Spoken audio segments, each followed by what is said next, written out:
ఆయన గురించి ప్రపంచమంతా మాట్లాడుతుంది. ఏంటండి 31 సంవత్సరం అంట, 18వ సంవత్సరానికే యువతను ఉత్తేజపరిచాడట. లక్షల మందిని ఆయన ప్రసంగం ద్వారా దేవుని కొరకు సమయము ఉండగానే చేయాలనుకున్నాడు. ప్రపంచానికే పరిచయం అయిపోయాడండి.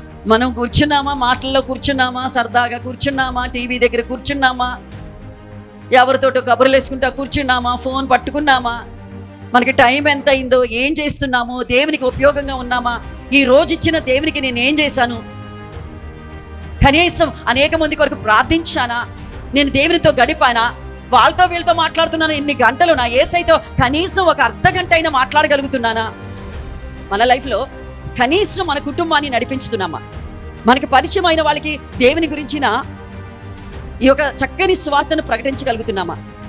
ఎందుకంటే దేవుళ్ళు ఎక్కడుగుతారు, ఆయన రాకడ వచ్చేస్తూ ఉంది.